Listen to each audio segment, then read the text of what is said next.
This will be part two. I just uploaded part one, and we did an energy exercise in order to absorb and release the energetic remnants from a pregnancy that did not make it all the way to term, whether that was accidentally or purposely. But there's more to it than that. If you can stomach this part of the conversation, please stay. If not, I understand completely. Come back and listen when you're ready, because it is very valuable information when you're ready to tolerate it. This especially goes for if the mother had living children. So one was lost via various decisions or not, and others are alive. I have seen this. I did not imagine this. I would never have actually predicted this. I have detected this. So I'm going to tell you about it. Oftentimes, the living children are and can be affected by this consciousness that once lived within the same womb. They shared a womb. They were wombmates. This essence, this consciousness, this light, this concentrated light was once inside of the same womb as these living children. There is an ethereal cord. There's an energetic connection. It's like an energy stamp, like a QR code, something like that. But it's etheric and it's related to the DNA and the energy signature of the womb. When this has happened and there's living ones, when this light, this life force, isn't also appropriately addressed, and it bounces around, and it also gets expressed oftentimes if it was something that, if the mother feels guilt about it, whether she did it on purpose or whether it accidentally happened and now she feels like she's not as much of a woman because she couldn't carry the pregnancy. If there's any guilt or remorse about this, that comes out of the mother in the form of something like a pheromone, like a pheromonic expression, like a gas, but it's an energetic atmosphere and it follows that mother. And it is oftentimes the background determiner of her choices and the ways that she sees the world. No, you won't. This will not be in the front part of your mind. It can't be.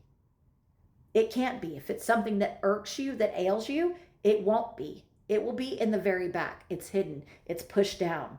But those are often the things that have the most impact on us, the things that we try to hide and push down. And I know this is hurting you. I know this is hurting you. And I deliver this message with the utmost love and grace and compassion. I know this is hurting you, and I'm sorry, but we need to get through this, okay? Be brave.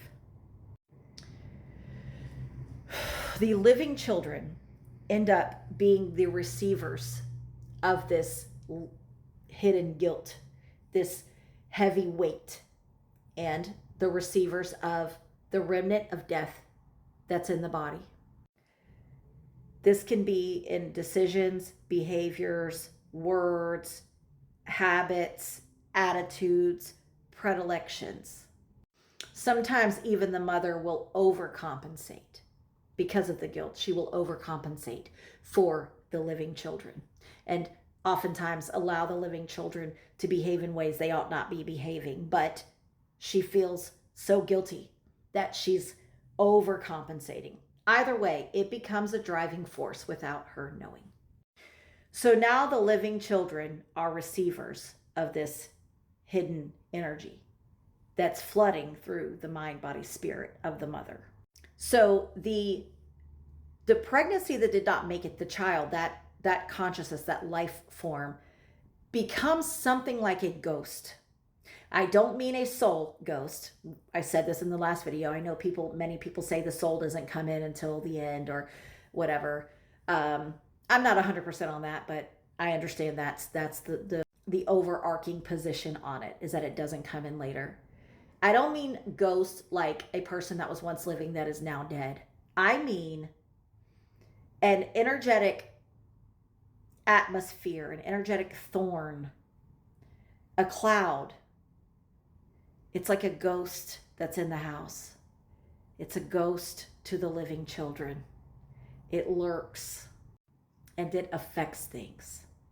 And I have even seen the situation where a woman had a child after making that decision. So, one, I didn't keep it, the next one, I did. Sometimes that is the same consciousness that just.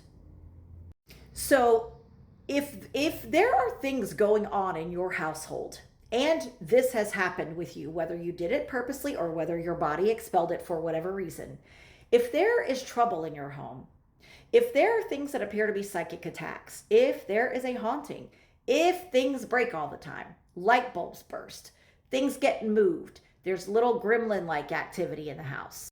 If you can't get ahead, if you can't seem to make money, if there seems to be something that's just off and I can't get on my feet, it may very well be this thing as I have described here and in part 1.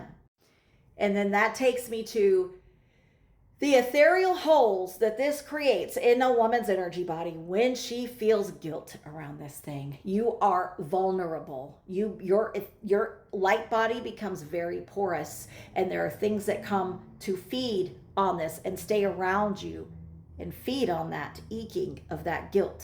And they can become rather attached to you as a food source. And oftentimes they have friends, and they will bring others. So your space can end up being extremely chaotic and out of order and disharmonious because of this root thing that has yet been addressed. In part 1, I showed you an exercise that you can do to reabsorb this light and disperse it. You can do whatever you feel is right, whatever resonates with you. If you're a prayer, if you want to call on your archangels, etc., do whatever feels right for you. But at the end of the day, what needs to happen is this needs to be addressed with your intentional, conscious, focused mind and energy. You need to take some time to give it your full attention, address it, look at it one more time, do whatever exercise feels right for you, and set that free, get it out of your body. Close those ethereal holes, light yourself up, seal your light body again, seal your aura again, so that you can move forward without the cursed aspects left behind when these kinds of things happen.